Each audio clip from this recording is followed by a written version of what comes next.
afternoon. My name is John Michael Turner. I currently reside in Burlington, Vermont.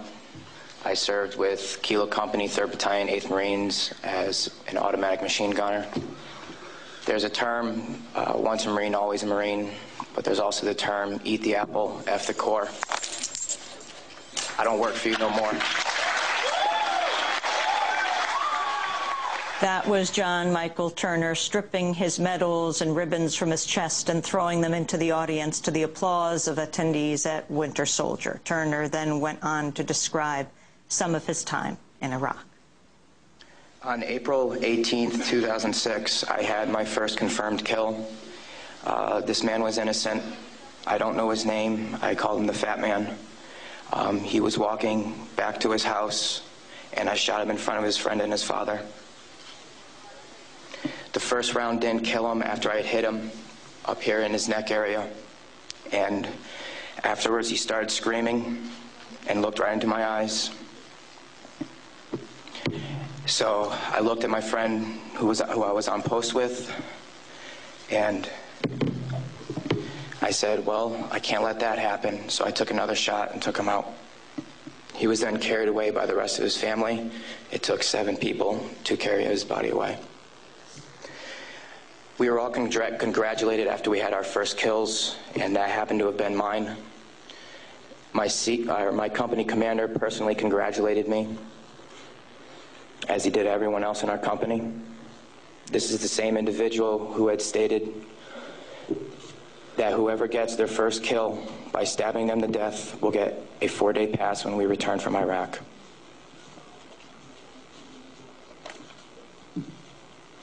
There was one incident where we got into a firefight just south of the government center, about 2,000 meters. We had no idea where the fire was coming from, and the way our rules of engagement were, pinpoint where the fire is coming from and throw a rocket at it.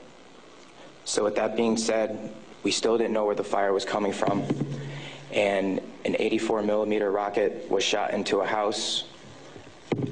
I do not know if there was anyone in it. We do not know if that's where the fire was coming from, but that's what was done. Please go to the next image.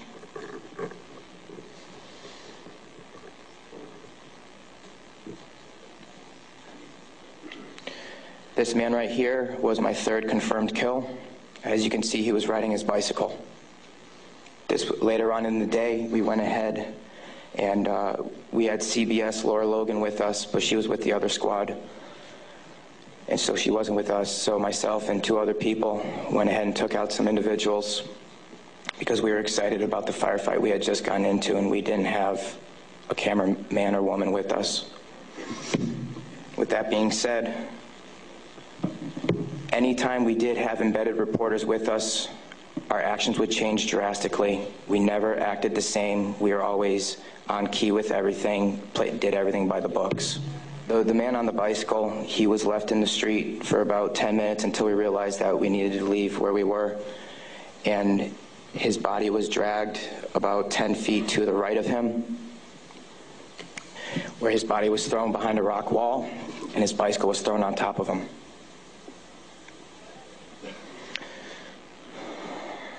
Another thing that we used to do a lot was recon by fire, where we would go ahead and try to start a firefight if we felt threatened in any way, shape, or form.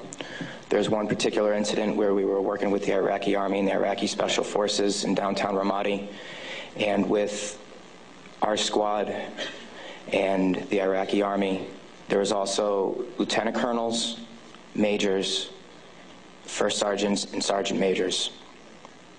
Sorry, sergeants major.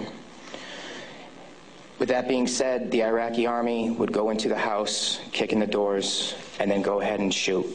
And there were loud bursts of machine gun fire. We thought we were taking fire, but then we later found out that it was them. Okay. House raids. Because we were a grunt battalion, we were responsible for going on several patrols. A lot of the raids and patrols we did were at the night, around 3 o'clock in the morning, around there. And what we would do is just kick in the doors and terrorize the families.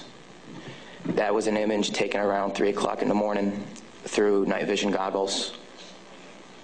And that is the segregation of the women and children and the men. If the men of the household were giving us problems, we'd go ahead and take care of them any way we felt necessary, whether it be choking them or slamming their head against the walls. If you go back to that one picture, that was one man that wasn't taken, that was taken care of in a very bad way. Because of all the wiring that he had, it would be considered IED making material.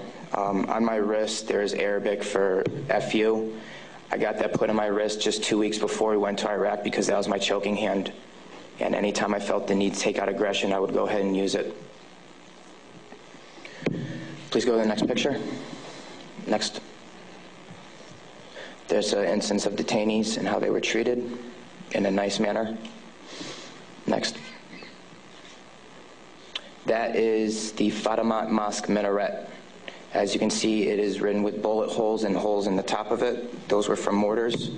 And the next video that I'm going to show you is a tank round that went into that minaret, where we weren't sure if we were taking fire or not.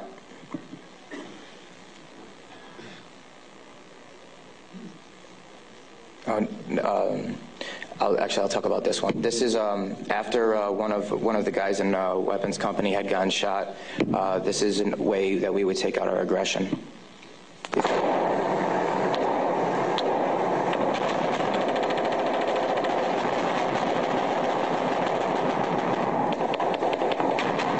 those of you who don't know, it is illegal to shoot into a mosque unless you are taking fire from it.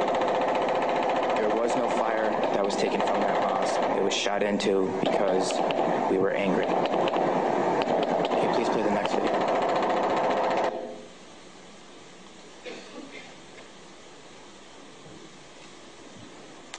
We are on ice cream, trying to suppress the blue and white minaret named Fatima al-Zahra.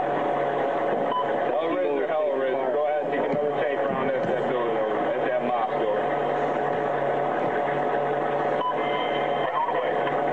Another round. Kilo 2. Oh! Yes! Next image. That, okay. With that being said, there's many more stories and incidents for me to talk about, although we don't have the time to. But this just goes to show you that that was the after effect of the tank round. This just goes to show you that everyone sitting up here has these stories. And there's been over 1 million troops that have gone in and out of Iraq. So the possibilities are endless. Next image, please. The reason I am doing this today is not only for myself and for the rest of society to hear, but it's for all those who can't be here to talk about the things that we went through, talk about the things that we did. Next image.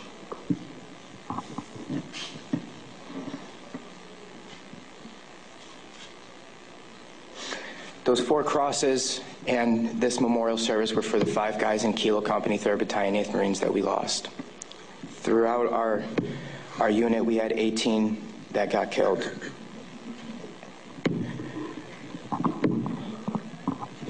With that being said, that is my testimony. I just want to say that I am sorry for the hate and destruction that I've inflicted on innocent people. And I'm sorry for the hate and destruction that others have inflicted on innocent people.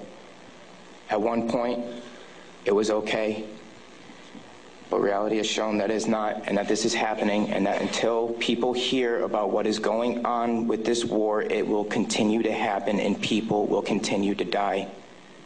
I'm sorry for the things that I did.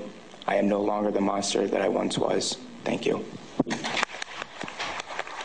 Former Marine John Michael Turner fought with the 3rd Battalion, 8th Marines. The videos and photos the soldiers showed can be seen at our website, democracynow.org. This is